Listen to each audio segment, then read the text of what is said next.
I think it is 11 o'clock. Good morning, everyone. Thank you for taking time out to be with us in today's session. My name is Nokwanda Khoza, and I work for the Small Enterprise Development Agency at the National Office for those that are not SEDA employees. And it gives me pleasure to welcome you to this webinar that we have facilitated with South African Furniture Institute. So today's session is just the first of the webinar series that we will be having. The webinars will then be targeted at SMMEs and be broken up into part of today's topics, integrated with SEDA programs and services, because when we are doing the webinar series, we will not only be focusing on practitioners, but on SMMEs that are in the furniture space. So some house rules for us today. As attendees, you will not be able to access the video and the sound functionality for you to be able to engage during the session. However, I do urge you to type out any questions, clarity, comments on the chat and the Q&A session, which will then be responded to in the Q&A session that we will be having towards the end of the session. All the presentations and the recordings of the session will be shared with all of you that have registered for today's session. So the program of today is as follows. I've opened and I've welcomed everyone to the platform. I've shared with you the house rules, and the purpose of the webinar is to create awareness and understanding of the furniture sector, developments, opportunities, as well as compliance requirements for SMMEs in the furniture sector. We will also then be taken through the value chain and the market and legal requirements, as well as some insight on SAFI programs where they have strategically partnered with certain organizations to assist them in delivering on the mandate in the value chain. They'll also talk to us about certain market access opportunities and support that SAFI has with regards to the session. To the sector, sorry. Then we will take you through the Q&A session. My colleague Sharon Mohale will assist us in facilitating the Q&A. So any comments, questions, inquiries that have been captured on the chat, she will then facilitate the responses to that, as well as facilitating the live questions for those that will require live engagement. I do urge you to engage and get as much information from this webinar as possible.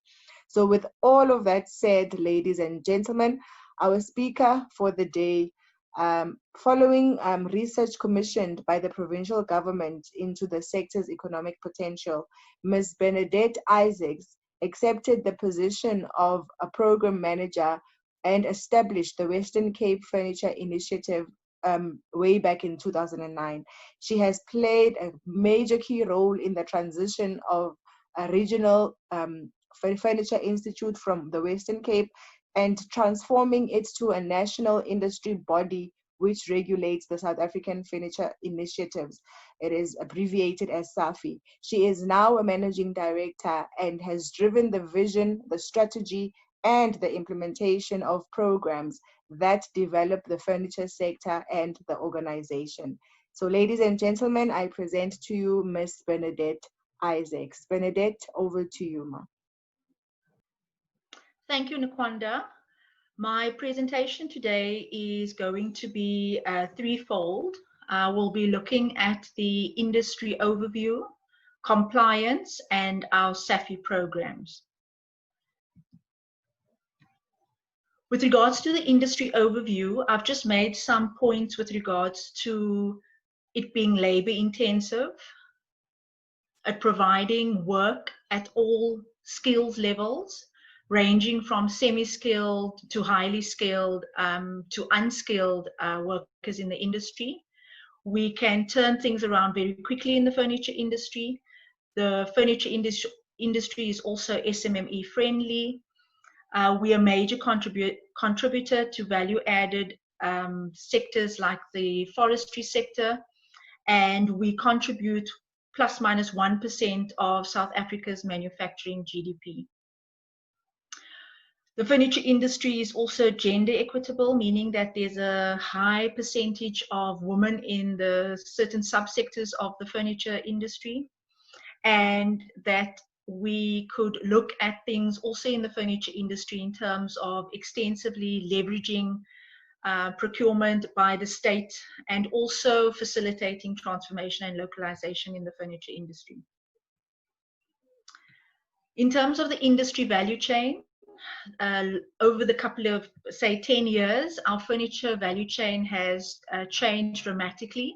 In the past, we had a value chain that was a forest, a sawmill, a retailer, and a manufacturer. What you see today on the slide is a more updated value chain. It's forestry, steel, aluminium, textile, plastics, and other raw material suppliers. We also have other sectors in the value chain, like the plastic sector, extrusions and molds, the textile industry. In terms of the clients, also part of the value chain is we're looking at the property industry, architects, the private sector, the corporate sector in the industry, and also in terms of skills development in the industry as well, and how that's changed throughout the furniture value chain. In terms of the industry SWOT analysis, we're looking at the strengths, weaknesses, opportunities, and threats. And this SWOT analysis was collated through an industry engagement that commenced in the beginning of the year. And these were the inputs from the stakeholders in the industry in terms of what they felt was the SWOT analysis for the industry. I will touch on one or two of them just out of each category. So under strengths, the stakeholders felt that because our industry was labor intensive, there was room for job creation. We currently have incentives available for the furniture industry, and also there are rural work opportunities for our manufacturers and value chain stakeholders that are based in the township or rural areas. In terms of the weaknesses that's been identified in the furniture industry,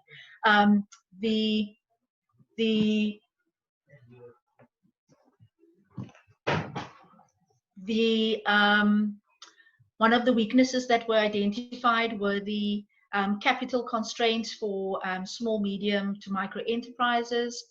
Also the economy, the poor economy that we find ourselves in at the moment, certain skills that are lacking or insufficient in the furniture industry, and also lack of trust in policy certainty. The opportunities that's been identified in the furniture industry is urbanization, markets or securing local markets in SACO and SADC, township entrepreneurship, and also looking at initiatives and programs like removing tariffs on raw materials and bringing back experiential learning and on-the-job training into the workplace. The threats that's been identified by the stakeholders in the industry is the increasing amount of imports, still China dominating, and also Vietnam and the likes of India. More larger South African firms have moved production to Asia. And also the other threat is the replacement of solid wood with board products, as well as big South African companies moving production offshore. This slide is just showing our participants here today and attendees here today, just a picture of why we feel our industry is at extreme risk at the moment. So we've listed a couple of things in terms of why we feel our industry is at extreme risk. So we've put them under topics like why it's extreme risk within government, in terms of the industry, the risk of new entrants, as well as buying power in the furniture industry, and also technology and the substitute of technology in the furniture industry. So in terms of compliance in the furniture industry, it is a legal requirement, as per the Labour Relations Act of 1995, that a furniture manufacturer needs to be registered with a bargaining council. So an employer or an entrepreneur or business is legally obligated to register their business with a bargaining council. As prescribed, so there are 5 bargaining councils across the country, and depending on your geographical and operational scope, you will then register with the bargaining council closest to you in your region or in your province. There are conditions set out, what the furniture industry or bargaining council calls collective agreements. So there's a collective agreement for each bargaining council in the provinces, and once you register with the furniture bargaining council, they will take you through and through the agreement, and in terms of what is deemed as compliance with regards to the main agreement. So who is considered a furniture manufacturer? They has to comply with this legislation and regulations. In terms of the registered scope, any employer with or without employees who are associated for the manufacture either in whole or as complete unit, or in part as a component or components of all types of furniture, bedding, as well as upholstery or reupholstery. On the right-hand side is the logos of the 5 bargaining councils. In terms of that definition I just gave now, so it was any manufacturer of furniture, bedding, and upholstery, and it's quite a long list. I won't read through it all, but it gives you an idea of if you're manufacturing furniture, what types of furniture, and if you're doing any bedding manufacturing, it covers the types of bedding manufacturing as well as what the description of upholstery would entail. At what point should a manufacturer register with the bargaining council? The main agreement stipulates that you must register within 1 month of commencement of operations, with or without, as we mentioned, with employees, and to register that with the bargaining council. So there is an application process. A manufacturer shall forward, once you register, you will forward your application to the bargaining council. These forms are also obtainable from the bargaining councils, and a designated agent from the bargaining councils will make contact with you. Once you have been successfully registered, we will receive a registration certificate, which will be issued to the company or manufacturer. In terms of the collective agreement by the bargaining councils, there is also an application process where you can apply for exemptions in terms of contributions contained in the main collective agreement. So the company will then forward the bargaining council the completed exemption form, and the council will then look at that application, and within a certain period, which is 30 days after receipt of the completed application, they would then reply back to you in terms of whether the application through that body that looks at all the exemptions, whether it's been refused or whether it's been approved in terms of the exemption application. So in terms, once you've registered with the bargaining council, so you're a furniture manufacturer registered with the bargaining council, what benefits do you get out of being registered with the bargaining council? The bargaining council as a whole will look at preventing and resolving labor disputes for the furniture industry, also promote sound employment relationships between employers and employees in the furniture industry. They also establish and administer the furniture industry's pension, provident fund, medical aid, sick pay, holiday fund, unemployment and training scheme funds. And they also look at industrial support and as well as the benefits that we offer through the South African Furniture Initiative. This slide is just the contact details to give you an idea of where our bargaining councils in the country is based. So as you can see, there's one in the Eastern Cape, in Gauteng, KwaZulu-Natal, the Southwestern District, as well as the Western Cape. In terms of the benefits from the South African Furniture Initiative, which is one of the benefits of belonging to the Furniture Bargaining Council, just to firstly give you just an overview of who the South African Furniture Initiative is. So we are a non-profit organization, and the South African Furniture Initiative was created as a joint initiative of industry, labor, and government for the benefit of all stakeholders with the common interest of promoting employment growth, value addition, and transformation across the value chain.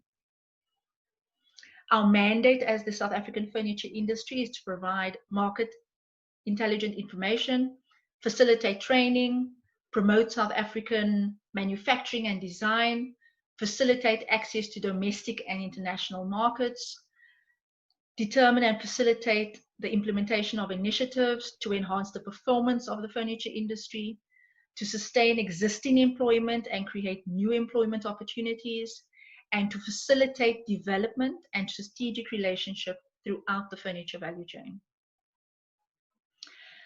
Just in terms to give you attendees and CEDA colleagues just an overview of the kind of support that SAFI would give its members, and this was just recently in terms of the COVID-19 support that we gave our members, and that was we actually prior to lockdown had already set up a fully functional work from home office.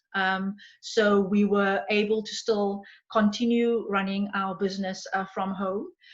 We assisted manufacturers in the industry with the UIF TERS inquiries and applications. We put together a workplace readiness toolkit for the furniture industry. We facilitated various webinars to keep the industry informed about updated legislation, free COVID-19 initiatives and webinars, any funding information that needed to be shared, as well as just general stakeholder updates. We've also looked at free online COVID health and safety training for the furniture industry. We also became the industry voice on a provincial and a national level in terms of government engagements. We facilitated the application or made the application to the National Command Council on behalf of the furniture industry, and that was to look at motivating for the furniture industry to operate at level 4 at the time.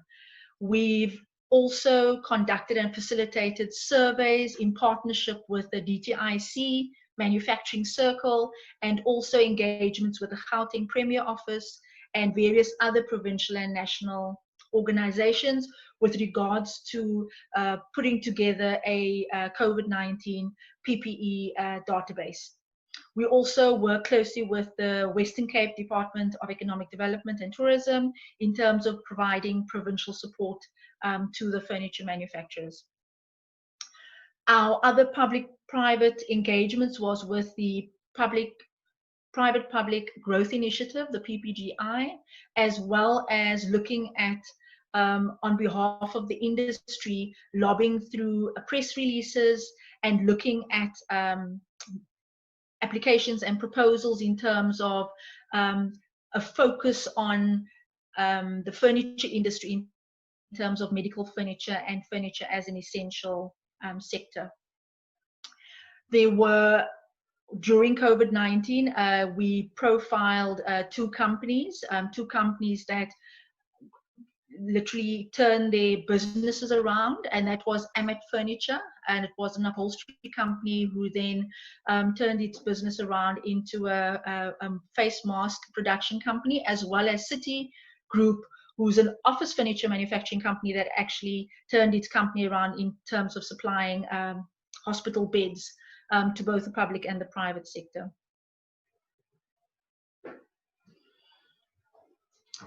Just continuing on in terms of the being the industry voice and support to the industry, is that the webinars that we facilitated or participated or collaborated within the industry was with our industry associations, namely the Cape Furniture Manufacturers Association, that's based in the Western Cape, as well as the Garden Route Employees Association. We also collaborated with Proudly SA and PG Bison with regards to their buy local movement, and the eThekwini Furniture Cluster in terms of unpacking the furniture market outlook over the next 12 months. We also have future collaboration webinars lined up in terms of our Furniture Sector Forum, which will take place in October, and our series of webinars that we're collaborating with Seda going forward. The Seda collaboration, or the Seda series of webinars, what you see in front of you is what we're looking at over the next month, presenting to the industry, and that is looking at innovation and design, skills development, quality and standards, localization, and export development. The advertisement or the invitation will be sent out soonest to the stakeholders. We also did partnerships in terms of market access during COVID-19 with the Bavana World Project, which is a USA export initiative, and we shared that with the industry. Also, COVID-19 and other public and private initiatives in terms of access to information to our members with regards to that. Just in terms of on this slide is a summary of the South African Furniture Initiative's main projects. We have broken them up into 3 pillars, namely access to markets or increase of market access, competitiveness improvement, and transformation. The market access programs is what I've explained now in terms of our COVID-19 recovery support programs that we did, as well as our recent launch of our furniture directory. The site details are on there, safidirect.co.za, and this gives our manufacturers a platform to register their businesses and their products, where buyers and retailers and the demand side, of the furniture value chain can have access to what is available locally within South Africa. The other projects that we're also working on with the industry value chain is looking at trade remedies like rebates and illegal imports or imports in general. Under our competitiveness improvement program, it will be the 2nd year. We launched our Furniture Sector Forum last year. This year will be a virtual sector forum, Furniture Sector Forum, that will take place in October, and we'll send you more details around that. Under our competitiveness improvement program, we also look at skills and qualification development. The South African furniture industry applied to the FPNM CETA for funding for qualification development. And what you see on your screen is we are busy project managing the qualification development for upholstery, furniture design, and also cabinet making. We're also looking at next year, February, sorry, that's a mistake, it's February 2021, looking at a furniture growth strategy workshop where we will unpack and put together a document for the industry and the CETA in terms of what the skills furniture outlook would look at going forward. In terms of the trade remedies project, under looking at our approach to imports, this is just a bit of an infographic just to summarize our 5-phase approach to tackling or looking at imports. And the first phase was looking at clarifying our tariff codes within the industry. We've done that by submitting an application to SARS, and that application was submitted at the end of August this year. We are currently in phase 2, and we're looking at, in collaboration or in partnership with the South African Bureau of Standards, SABS, in terms of revising or amending our furniture standards for the furniture sector. Once those 2 phases are complete, we will also be working with SARS and SABS and customs and the relevant organizations in terms of enforcement of these tariffs, as well as the standards that will be revised and updated. And then lastly, or the 4th phase would be, the industry working closely with relevant stakeholders to actually monitor that the tariff and the standards are in place and enforced and happening in the furniture industry.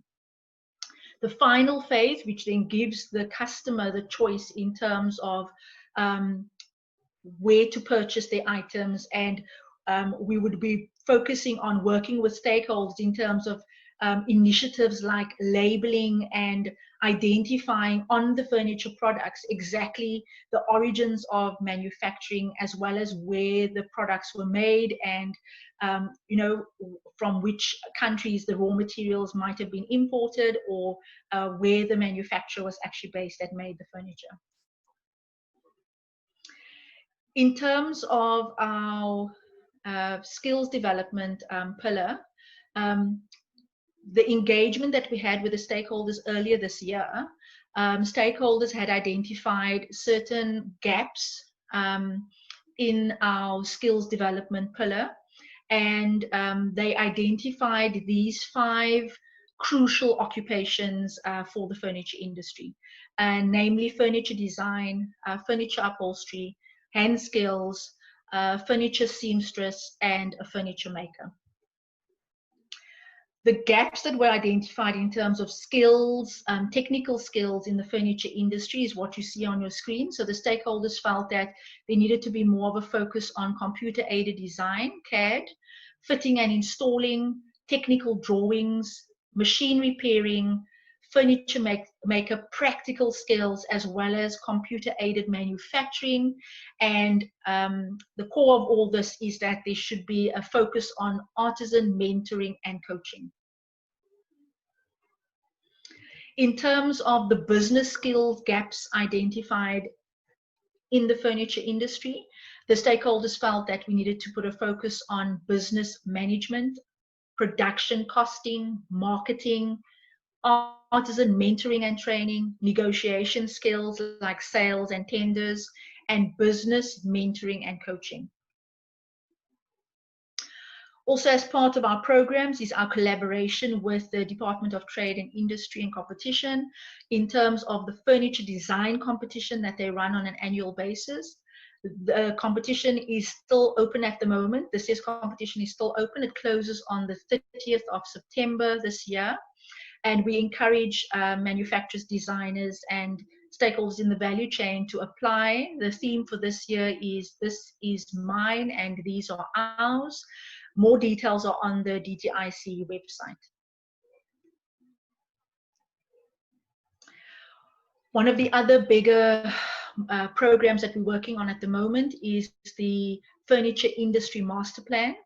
The master plan is currently in finalization stages, where it has or needs to be approved by the Minister of the DTIC. And once the plan is approved, there will be an appointment of an Executive Oversight Committee, the EOC, that will then be the committee that will oversee the implementation of what I've put in front of you. And that is the pillars with the programs and the outcome that is then required of each of these programs. Once again, the pillars are market access, transformation, and improve competitiveness. And on your left-hand side is the programs that's been identified in terms of the pillar and the desired outcome for that particular program. To date, in the consultation with various stakeholders in the furniture value chain, we've received preliminary commitments from these stakeholders in the industry, namely the Bravo Group, PG Bison, the larger retailers, JD Group, Lewis Group, ShopRite and OKs, and some others, as well as designers in the furniture industry.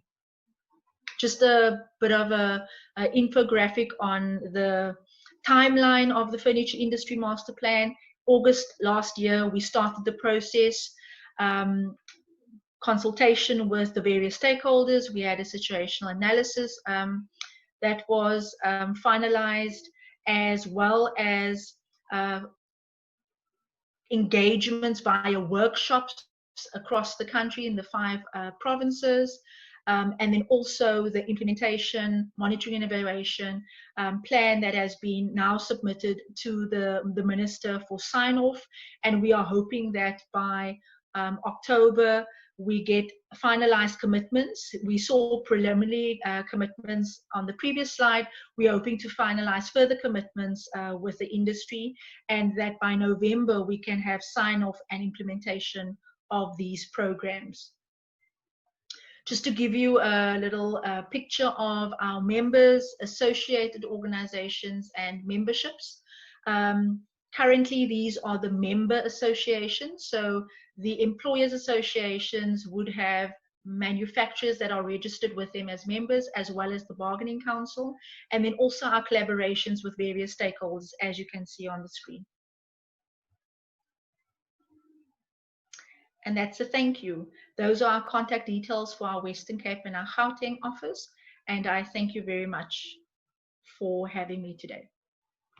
Thanks, Bernadette, for the presentation. I will now hand over to Sharon to facilitate the Q&A, which she will go over, looking at the questions that are posted on the chat, as well as taking live chats. But thank you so much, Bernadette, for the information and the information on the future plans, as well as the initiatives that you are embarking on in order to support the SMMEs in this furniture sector. Sharon, will you be able to continue? Yes, thank you, Nokwanda. Good morning, colleagues and our stakeholder. I'm just going to read through the Q&A, the questions from the Q&A chat, and then I'll also touch on the ones on the chat. Bernadette, are you ready? Okay, a question from Sabelo. I'm just going to read all of them as they are typed out. It says, please elaborate more on the incentives available. Secondly, what are the rural opportunities? Thirdly, elaborate on how urbanization is an opportunity. Lastly, is there no opportunity for shifting production to the rural areas and incentives, such as move for manufacturers? Let me give you those ones for now, and then I'll continue with the rest. Thank you very much for that. Just in terms of the elaborating on incentives available, the two main, if I can call it the two main incentives that we are promoting to the sector is the agro-processing incentive that's available on the DTIC website, as well as the Black Industrial Incentive. We are in communication with the DTIC and government to actually look at through the Furniture Industry Master Plan, furniture-specific incentive. For example, the clothing and textile industry have a clothing and textile incentive, but there is no sort of ring-fenced incentive for the furniture sector, and that has been one of the recommendations or motivations to government to look at something like that. But at the moment, those are the two incentives that we are promoting in the furniture sector.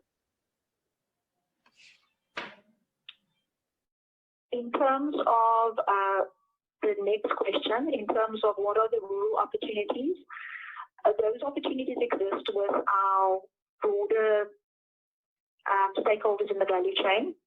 So we collaborate collaborate with a lot of the private sector in terms of looking at opportunities in our rural township communities where there are existing companies that are based in the rural or the township economy, and it's about providing a service to them in their geographical location, be it through training and development, be it through corporate social investment or support, and then actually bringing that and giving them opportunities to market access in the industry.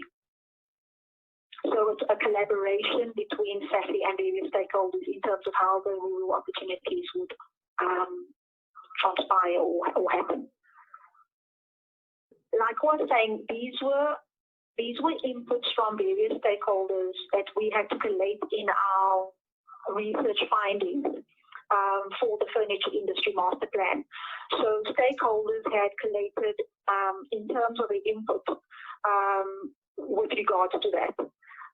So as areas, I think our approach was, as areas become sort of more developed, the need for furniture increases aligned to the new developed areas. So that is why there was, I think, the point put there under an opportunity.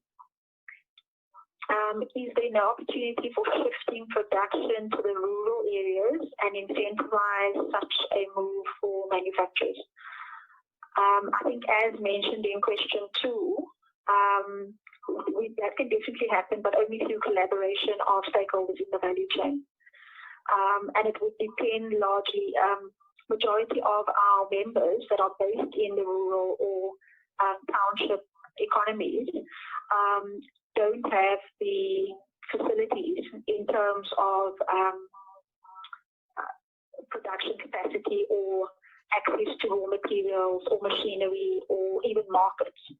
So that could be something that we could look at through engagement with various stakeholders.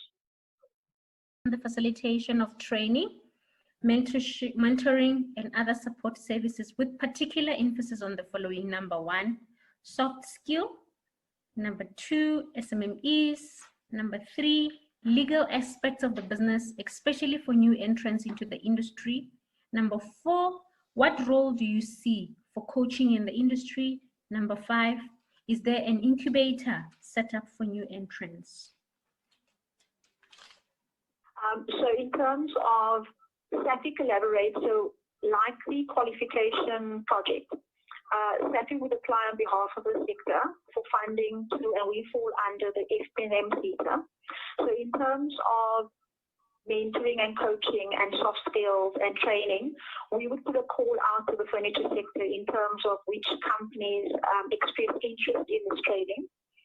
And then we would do an application on their behalf to the CETA or any funding institution.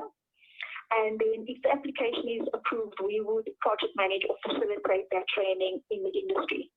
So we have partnered with various organizations that both locally and internationally that offer mentorship and coaching training. Previously, we've partnered with SES, the SES program, the PIM program, which is a Dutch program in terms of mentoring, but then also collaborating with local public organizations like Seda in the past. We've collaborated with Seda on mentorship programs for the furniture industry and various other organizations. In terms, the same would apply for soft skills. The companies would either make direct application in terms of funding that they spend on the employees, or they would do it through SAFI's application. And we've already in the past rolled out training around soft skills, mentoring and coaching for the furniture industry. Sorry, what was the next question? Okay, the next question, part of it says, based on the above, with particular emphasis on soft skills, SMMEs, the legal aspects of the business, especially for the new entrants into the industry, what role do you see for coaching in the industry?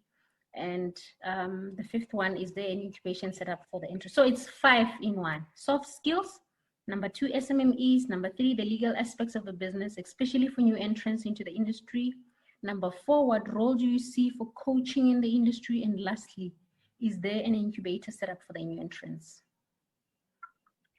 Okay, so in terms of if a new entrepreneur or company comes into the industry, the first point of call is to get them in touch with the furniture bargaining councils in terms of the presentation I did on the compliance side. And with that compliance side, we also ensure that the company is registered in terms of the country's business requirements. So we will assist them with registering with SARS, SIPC, any other, because that's what the main agreement. So because we have our own main agreement in the furniture industry, all the conditions under the basic conditions of employment or the Labour Relations Act has been incorporated into this main agreement. So there's definitely assistance to the new entrant into the furniture industry in terms of compliance and assisting them with registration and just making sure that they like compliant or on the they've complied and conformed with what is required within the context of operating in South Africa or doing business in South Africa, as well as from a furniture sector point of view. In terms of incubation for the furniture industry, we have for forever, when I say forever, we have a long-standing relationship and collaboration with Ferntech, Furniture Technologies. They run a fully fledged furniture incubation program for the furniture sector, and many of our employees in the furniture sector have gone into that program, and many new entrants have come straight into the furniture incubation program. So that's been running for many years, and they're available in all the provinces in the country. So we've been working with the Ferntech for, like I say, as long as I can remember. Okay, Joanna is saying, do we have furniture bargaining council offices in provinces? She makes an example, Limpopo and Mpumalanga, and then there's another question, the similar one, is asking the same thing about Free State, if they also have a bargaining council. So in essence, is there a bargaining council across different provinces? Okay, can we just go back to that slide with the contact details for the bargaining councils? And what the provinces have done, or the furniture sector have done, is that we've clustered them into what we call regions. So the Free State, Mpumalanga, Limpopo would all fall under the greater, they call it the Greater Gauteng Bargaining Council. So if someone is based in Mpumalanga or the Free State or Limpopo, they would fall under the scope of the Gauteng Bargaining Council. Another set of questions from Sabelo. I'm just going to club them all at once so that we address them. The first one, it says, is there room for presentation on the soft skills at the forum in October? That's number 1. The second question is, he wanted you to go back to the slide that has skills. And then on top of that, he said, what will be involved in the skills strategy workshop? So that's the second question relating to the skills presentation slide. Thirdly, he's asking to what extent does the industry develop skills, look into addressing leadership and management as a formal skills to be offered? And lastly, from him, it says, what plans are there to address the gap noted in business mentoring and coaching? Okay, can you also elaborate, Bernadette, sorry, just to throw in the last one. Can you also elaborate what is EOC referred to on the slide on commitments? Okay, so let me just start with that last one, because everything else covers training and development. So EOC is the Executive Oversight Committee. My apologies for that. We shouldn't have used an acronym. The Furniture Industry Master Plan is signed off. An Executive Oversight Committee will be appointed, and that committee will actually oversee the implementation of the Furniture Industry Master Plan.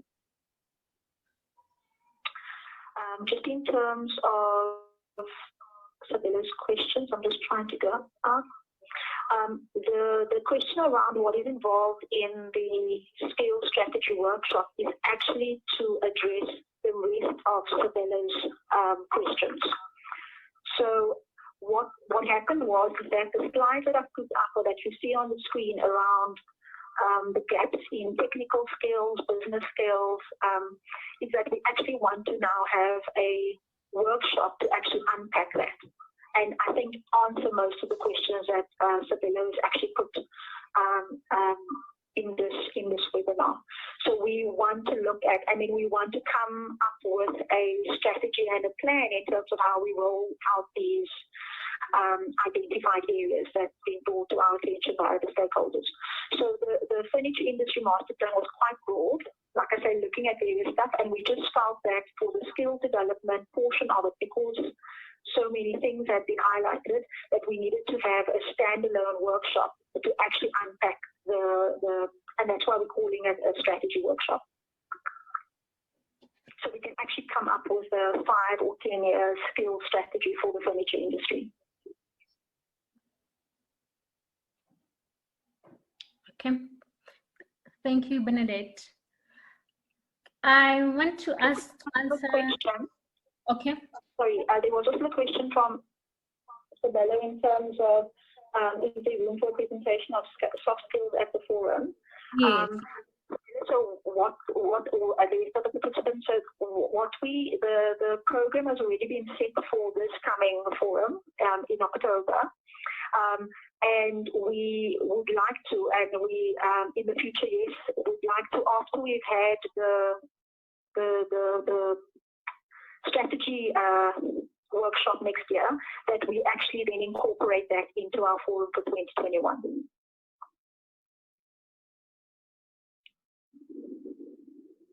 All right, thank you, Benedette. I'm not sure if you've answered all of them. Like I say, the other questions that Sabella's asked around to what extent does industry develop skills into leadership and management, and what are the plans for addressing the gap in business mentoring and coaching.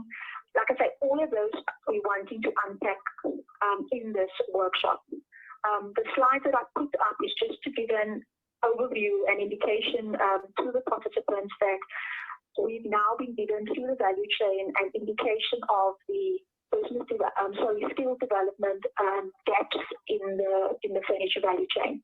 So we'd like to unpack this further through that strategy workshop and then put together an implementation plan for addressing skill development in the furniture sector. Okay, there's a question from Deboho Moya. It says, "Are municipality present on the Zoom? If not, I would like to invite SAFI to present to municipalities." Deboho, we're going to be hosting webinars for external stakeholders. So we'll definitely engage you so that you also extend an invite to municipality for those webinars. For this session, it was mainly just to address questions and get an understanding of everyone on board who is an internal stakeholder. And Zandile says, how does the access to market opportunity work, especially for export? Please expand. We are already in manufacturing and our challenge is getting work in. Okay, so in terms of export development, we partner with various provincial export development agencies. So we would partner with the GTBA in Gauteng, Trade Investment KZN in KZN, and Westray in the Western Cape. And we have, as SAFI, also facilitated our own export initiatives, where we've taken companies into market, both into Africa, Mozambique, Zambia, various African countries, as well as internationally into the UK market and so forth. The members in the furniture industry would then be registered with these export development agencies. So Zambile, I'm not sure where you're based, so whichever province you're in, I would recommend that you register with the Trade and investment agencies, as I mentioned, and they would then collaborate with us. So Wesco would send us communication to say we are doing a export development initiative into Ghana, and we would like to invite your members to participate, so they can apply. And then we would assist with the application and facilitation of that, and we will then take our members into those markets. And there will be various interventions around that in terms of preparing the manufacturer or designer in terms of entry. So we would explore currently who's exporting to that market, who are the buyers, property developers, architects, what the public and private sector looks like. So there's a whole a process. We would also recommend, Zandile, that there are many public pre-programs available where you can actually do an export development course, because companies are export ready at different levels. So you're already manufacturing, you just need access to market, but your export readiness compared to someone else could be different. So the government, various government agencies offer export development training that you apply for, but most of them are free, and it will actually give you basics and information about being export ready. So we also encourage, and they will communicate that with us as well. So the government departments will make contact with us to say they're running a 5-series export seminar or training, and we will then facilitate that with our members in the industry.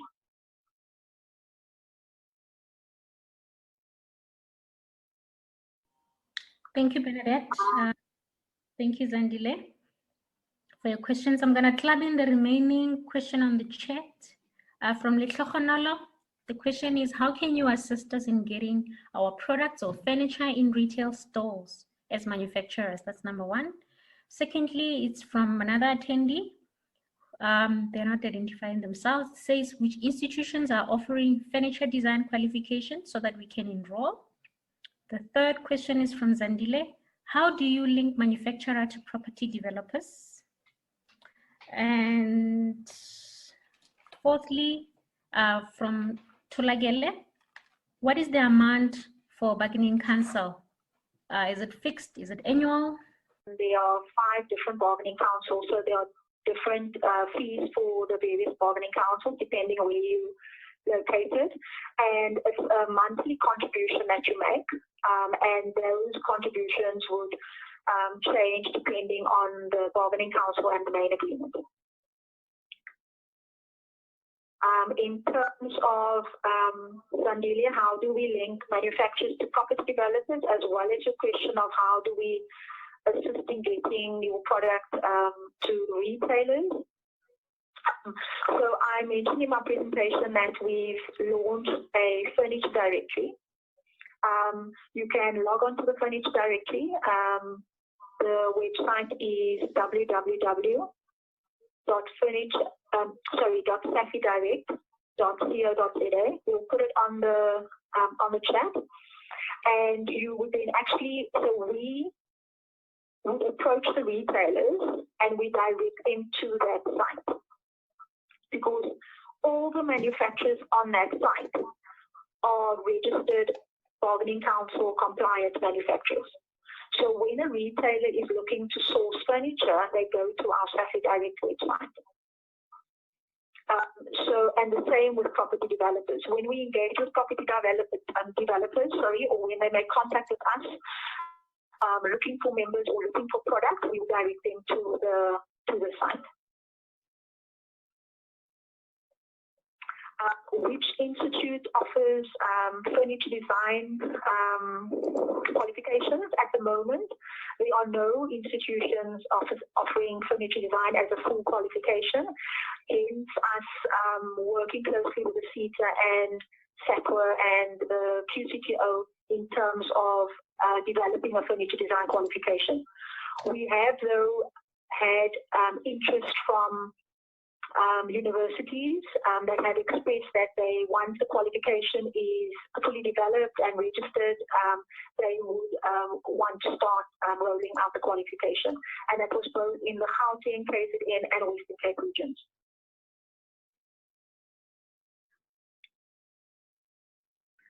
Sorry, I'm not sure if I've covered all the questions. I think you've done. Thank you. Let me just cover the remaining questions. From Yandisa, the question is, on behalf of the client who is doing upholstery, he is in the rural KZN and specializes on a car interior that has been to one exhibition in KZN and now wants to be part of one of the councils. What would be the first step? Is he qualified? Upholstery. So that's the first question from Yandisa. Secondly, from Zandile, what facilitation would be available to all companies on this panel to be able to support local buying and manufacturing to make it more economical? And then another question from Zandile. Okay, she was just acknowledging and thanking you for the previous answers.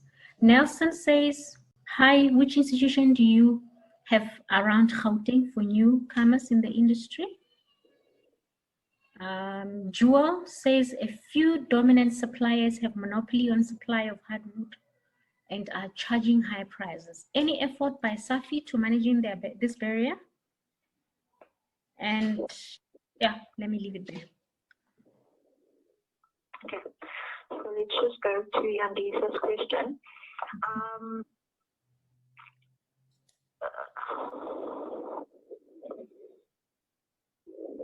So Yandisa's asking, and now wants to be part of one of the councils, what would be the first step?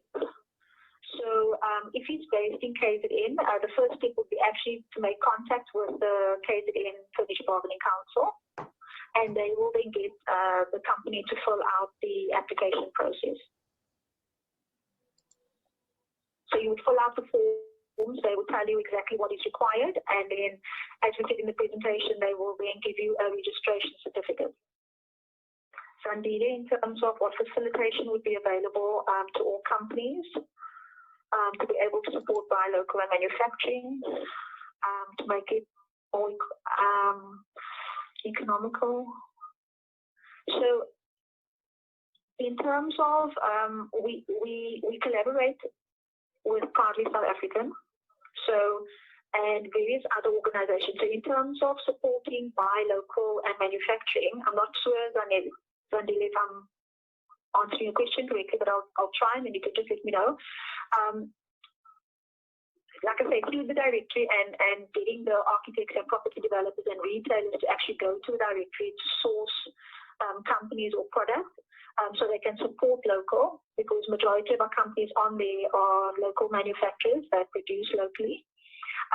And that, like I said, the partnerships with various organizations to promote the buy local movement or the procurement of local. And we do lots of engagement with retailers and the private sector, even the public sector, in terms of putting pressure on them actually supporting local manufacturing. Then in which institutions do you have around Gauteng for newcomers in the industry? Now, so I'm not sure what institutions you're referring to. So in Gauteng, we work with the Gauteng Growth and Development Agency, and they offer various programs and incentives for companies in Gauteng. We also work very closely with the Premier's Office and provincial government, and then the provincial departments, be it Fintech in Gauteng, be it Seda in Gauteng, be it SAFI, and all the other public institutions, and then whichever private institution would also then be based in Gauteng, if the head office is based there. So, like I said, for newcomers in the industry, I think the first point of call is to get the compliance and legislative stuff out of the way, and that would be within the Bargaining Council in Gauteng. The Employers Association also, you can become a member of, and that's the Furniture Bedding and Upholstery Manufacturers Association. The acronym is FABUMA. And then in terms of familiarizing yourself with the trade unions in Gauteng, which is SAPAU and the FASTA, and then that's sort of from an industry compliance side. Then within terms of market access opportunities, training, exports, and those, like I said, the Ferntex of the world in terms of incubation, they're based in Gauteng. And then also familiarizing yourself with the CETA in terms of skills development opportunities available for you and incentives or grants, and then the agency in terms of exports and investments from the Gauteng Growth Development Agency.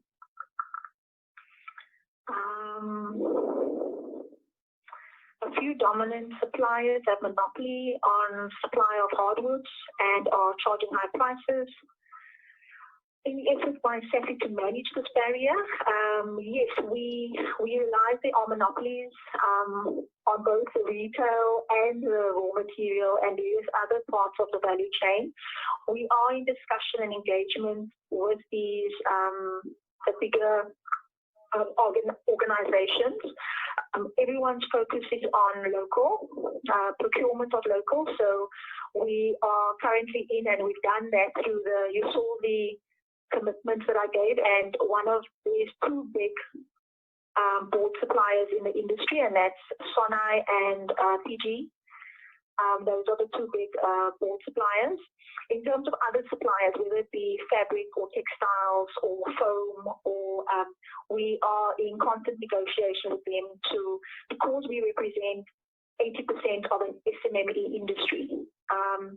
The prices that would be charged to an SMSE would be quite high compared to those larger organizations that would buy sort of bulk, bigger orders.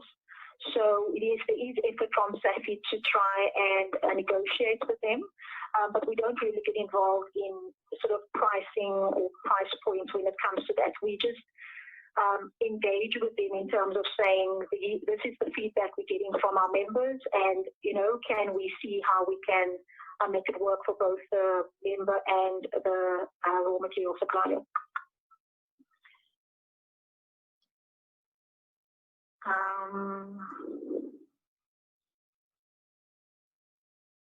How does one partner with the Bargaining Council to offer business mentorship coaching?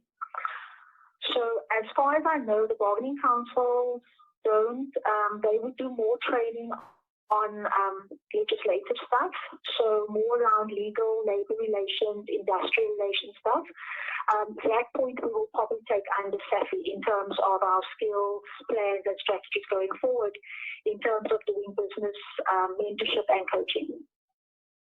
But we can provide you with, you'll find it on our website also, as mentioned in my presentation, that we have partnered with organizations that offer mentorship and coaching at the moment. And there's two organizations that are still in contact with us, and that is the SES Mentorship and Coaching Program, as well as PUM, which is a Dutch mentorship program. So we can share those details with the participants as well. Another question from, pardon me if I'm not pronouncing your name properly, it's also Gage, G-A-Y, yes. Says we are registered with the Bargaining Council for the building industry, and we also manufacture furniture. Is that still okay, or do we have to register with the Furniture BC? Okay, so the bargaining councils will have to look at. We've had cases like that in the past where a company was registered with the Building Bargaining Council, and then they actually expanded on the furniture products.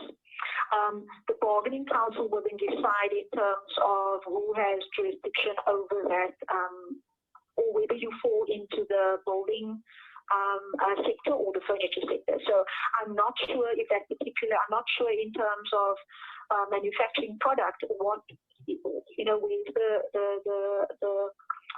the majority of the manufacturing. Is it mostly in the building and construction industry, or is it in the furniture industry? And that is how they determine. So you don't have, we have companies that manufacture kitchens that are registered with the building council, but they're not registered with the furniture industry. So the law is clear on that you must be registered with the bargaining council. And if you go sort of deeper into the law, it would then stipulate that if you're only making 20% of furniture, but you are doing 80% of building and construction work, then you would be registered with the building bargaining council, and vice versa if it was the other way around. Okay, thank you. I think we've covered all the questions, unless otherwise there will be more follow-ups. But from the chats as well as the Q&A platform, there isn't any new question. Thank you, Bernadette. Over to you, Nokwanda. Yeah. Okay, do we have any live questions that our participants would like to post directly to our colleagues? I'll give a few minutes just for the attendees to indicate or raise their hands. If there's any questions that may not have been covered, okay, Sabelo. Or if there's follow-ups, please engage. I have just unmuted you, Sabelo. I know that. Thank you very much. I'm just wondering, I had Bernadette mention that they've got some partners in coaching and stuff. I'm interested to know how one goes through the process of partnering with SAFI as a coach, more particularly hearing that they also have foreign-based coaching entities. How do we promote more of local? Thank you. Bernadette? Promoting Thank you. mentoring and coaching locally.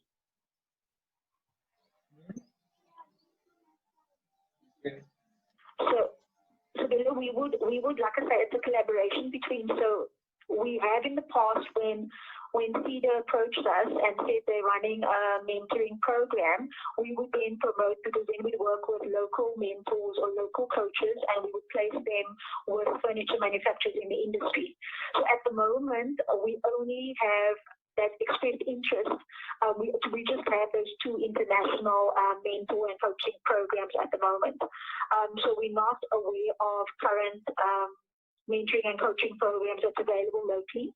There was one organization called the National Mentorship Movement that actually participated in our furniture industry master plan workshops, and we're in discussions with them in terms of rolling out a mentorship program in the furniture industry master plan. But nothing is nothing is available at the moment. Okay, Sabelo, does that cover you? Not really. Okay, maybe what I can do, if it's possible, maybe to get Bernadette's contact and take the discussion offline as well, because I would love to understand how it is that we can be placing more emphasis on foreign coaching entities versus local coaches who are also able to give quality service for a local-based industry.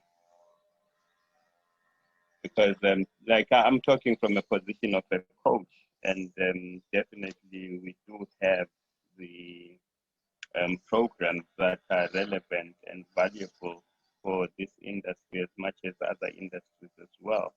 And we do also want to participate in programs that are aimed at developing the nation and advancing the nation. Okay, noted. Bernadette. Thanks for that, Sabelo. I think just so that I'm on the same page like you, the presentation today was currently the programs that we are working on at the moment. The reason why we decided to have a standalone workshop around skill development, under which mentoring and coaching would also fall under, is exactly to address what you're just mentioning at the moment now. So when that happens next year, we would like to then unpack that in terms of all the points that you've just raised now.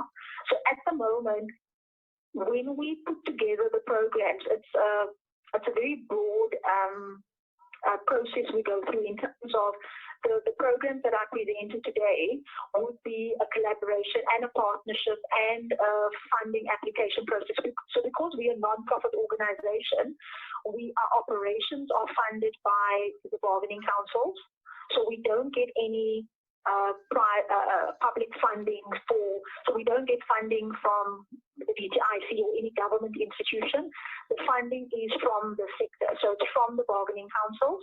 And then I made examples of other programs like the qualification development and stuff.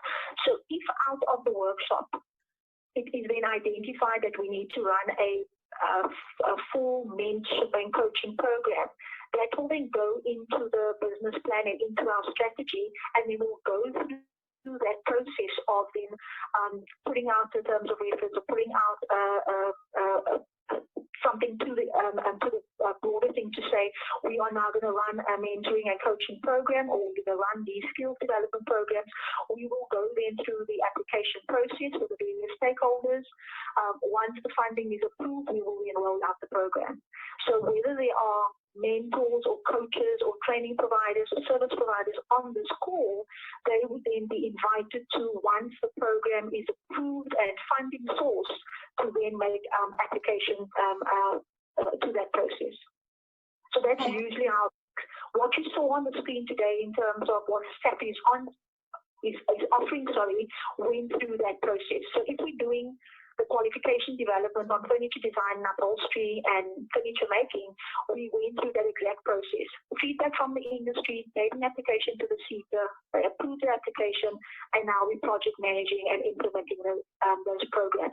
And the same would then apply if it's identified that, which you saw on my presentation, that mentoring and coaching and certain skill development needs are required in the industry, it would go through that same process.